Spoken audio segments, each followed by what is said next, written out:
የአዙሪት ሰለባ እርሻን ከማዘመንና ኢንዱስትሪን ከማስፋፋት አኳያ የሀገራችንን ሁኔታ ከላይ በጥቂቱ ተመልክተናል።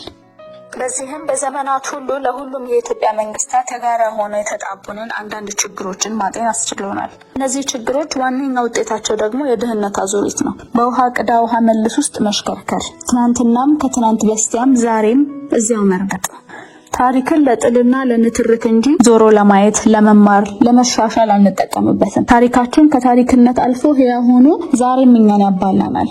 ቀድሞ የመታን እንቅፋት ደግሞ ደጋግሞ ይመታናል። በዚህም የተነሳ ከዓለም ብቻ ሳይሆን ከችግሮቻችንም ወደ ኋላ ቀርተናል።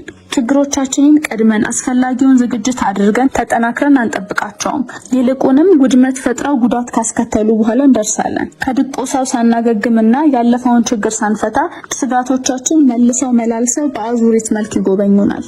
በዚህ መልኩ በየዘመኑ ስጋቶች ወደ አረንቋነት አድገው የፈጠሩብን ኪሳራ ቀላል አይደለም። ተግዳሮቶቹ ደግሞ ደጋግሞ መምጣታቸውና ህዝባችንን ችግር ውስጥ መክተታቸው የእርግማን ያህል ነው። መንግስትና ሌሎች የመፍትሄ አካላትም ቀድሞ አለመዘጋጀታቸው የእርግማኑን ጥልቀት ያሳያል። ችግሮቻችንን ለመፍታት የምንጓዝበት መንገድም አዙሪቱን የበለጠ የሚያበረታ ነው። አካሄዳችን አዲስ የመፍትሄ ሀሳብ የሚጎድለውና አዝጋሚ በመሆኑ ችግሮቻችን ይበልጥ እየተወሳሰቡ እዚህ ደርሰናል። አንድ ማሳያ እናንሳ። ድርቅ በየጥቂት ዓመታቱ እንደ ሩቅ ዘመድ ይጎበኛናል። የቅርብ ጊዜያቱን እንኳን ብንወስድ በአማካይ በ10 እና 12 ዓመታት ድርቅ ሰፋ ባለ ደረጃ ጎብኝቶናል። ድርቅ በዓለም ላይ የሚከሰት ያደጉ ያላደጉ ብሎ ሀገራትን የማይለይ የተፈጥሮ ሁነት ነው። የድርቁን ተጽዕኖ ከማሳነስ ብሎም ከማክሰምና ከመቋቋም አንጻር ያደጉ ሀገራት ካላደጉት ብዙ ልዩነት አላቸው። ባደጉ ሀገራት ከፍተኛ ዝግጁነት በመኖሩ ድርቅ ከዜናነት ባለፈ ይህ ነው የሚባል ጉዳት ሳያደርስ በቀላሉ የሚከላከሉት ጉዳይ ነው። በእኛና በመሰል ሀገሮች ግን ድርቅ ከተፈጥሯዊ ሁነትነት አልፎ በረሃብ አለንጋ ህዝባችንን የሚገርፍና የሚያረግፍ አውሬ ነው። ረሃብ ለኛ ከፍተኛ የንብረትም ሆነ ሰብአዊ ጉዳት አድርሶ ትልቅ ጠባሳ ጥሎ ማህበራዊና ኢኮኖሚ ቀውሶችን አስከትሎ የሚያልፍ የዘመናት ባላንጣችን ነው። ለዚህም በየዘመናቱ በድርቅ ምክንያት በሚመጣ ረሃብ የተነጠቅነው ወገን፣ ያጣነው ንብረት፣ የተፈጠረው ማህበራዊ ቀውስና በአጠቃላይ በሀገር ላይ ጥሎ የሚያልፈው ጠባሳና መጥፎ ስም ማሳያ ነው። አስገራሚው ነገር በየዘመናቱ ድርቁን ለመከላከልና ህዝባችንን ከረሃብ ለመታደግ የተጓዝነው ርቀት እዚህ ግባ የማይባል መሆኑ ብቻ አይደለም። የስህተቶቻችን ተመሳሳይነትም አስገራሚ ነው። ድርቅን መከላከልን ማዕከል ያደረገ ወይም ህዝብንና እንስሳትን በረሃብ ከመጠቃት የሚታደግ ዘላቂ መፍትሄ አላዋለድንም። ሩጫዎቻችን ሁሉ ድርቁ ወደ ረሃብነት ተለውጦ ሰው ማለቅ ከጀመረ በኋላ ለመድረስ የሚደረጉ ሰርገኛ መጣ በርበሬ ቀንጥሶ አይነት ናቸው። በአፄ ኃይለ ሥላሴ ዘመን ይህ ረሃብ በተደጋጋሚ መጥቷል። የንጉሱ አስተዳደር ከአንደኛው ችግር የተማረው ነገር ስላልነበረ ሌላኛው ድርቅና ረሃብ ሲደርስም ተመሳሳይ አይነት እርምጃ ሲወስድ ተመልክተናል። የ1966ቱ ረሃብም ለአብዮቱ መፈንዳት አንዱ ምክንያት ሆኖ ንጉሱን ስልጣናቸውን አሳጥቷቸዋል። ደርግ በ1977 በተመሳሳይ ሁኔታ ተፈትኖ ወድቋል። ለድርቅ የሰጠው መፍትሄ ድርቅን አስታኮ ወደ ስልጣን የመጣ መንግስት አይመስልም ነበር። ተመሳሳይ የርብርብ ምላሽ ብዙ ህዝብ እንዲያልቅብን አደረገ። ኢህአዴግ በዚህ ረገድ በተወሰነ መልኩ የተሻለ የምንለውን እርምጃ የተራመደ ይመስላል። በእርግጥ ያለፈው አዙሪት አለቀው ብሎ በ1986 እና በ1997 የተፈጠሩ የድርቅ ሁኔታዎችን አስቀድሞ በመከላከል ረገድ ይህ ነው የሚባል እርምጃ አልወሰደም ነበር። ነገር ግን ቢያንስ ድርቁ ረሃብ ሆኖ ህዝባችንን ከመጨረሱ በፊት ደርሶ ህዝባችንን ለመታደግ ተችሏል። እንጠይቅ እስኪ ከድርቅ አዙሪት ለመላቀቅ ወይም ችግሩን ለመቀነስ በሀገራችን ሁኔታ ትክክለኛው ስር ነቀል መፍትሄ ምንድን ነው? መደጋገሙ የማይቀር ተፈጥሯዊ ሁኔታ አድርገን መቀበል ግድ ከሆነም ተጽዕኖውን የምንቀንሰው እንዴት ነው? ከመፈጠሩ በፊት ዝግጁ ሆነን ለመጠበቅ የተቸገርነው ስለምንድን ነው? ለነገስ በምን መልኩ ዝግጁ መሆን ይጠበቅብናል?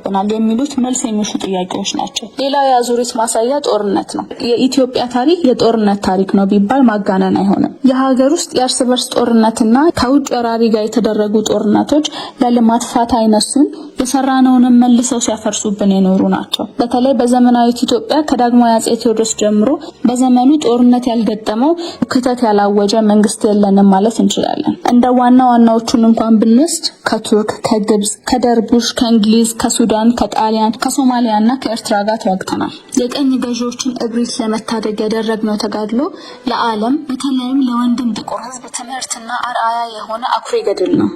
ከጎረቤቶቻችን ጋር የሚደረጉ ጦርነቶች ግን ሌላ መፍትሄ ያስፈልጋቸው ነበር። ጎረቤታሞች አብረን የምንዘልቀናል። ወዳጅ እንጂ ጎረቤት መምረጥ አይቻልም።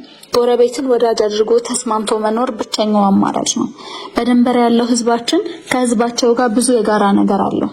መሰል ጦርነቶችን ለማስቀረት መደረግ የሚገባቸው ሁሉ ሊደረግና በውይይት ሊፈታ ይገባል።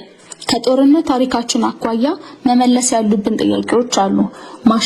መሸነፍ የጦርነት ባህሪ ቢሆንም ጦርነት የሚያስከትለውን ውድመት አስቀድሞ ከመከላከል አንፃር ምን ያህሉ በድንገት ደረሰብን? ምን ያህሉንስ በድርድር ለመፍታት ሞከርን? ሌላ መፍትሄስ የለም ነበር ወይ? ህዝባችን በጦርነት አዙሪት ውስጥ ልጆቹን እየገበረ ዋና የሥራ እንቀሳቃሽ ወጣቶቿን በጦርነት ያጣች ሀገር የሚደርስባት ስብራትስ በምን ይለካል? ምንስ ያህል ነው? ምርመራ ያስፈልጋል። የውስጥ ፖለቲካችንም የዚሁ አዙሪት ሰለባ ነው። ከአፄ ኃይለ ሥላሴ ዘመን ጀምሮ እንኳን ብናየው 2 የመፈንቅለ መንግስት ሙከራዎች በ15 ዓመታት ውስጥ ተከናውነዋል። ደርግ 2 የመፈንቅለ መንግስት ሙከራዎች፣ ኢህአዴግ 2 ህዝባዊ አመጾች አስተናግደዋል። ይህ እንግዲህ ከ1950 እስከ 2010 ድረስ ያሉት 6 ዓመታት ብቻ ነው።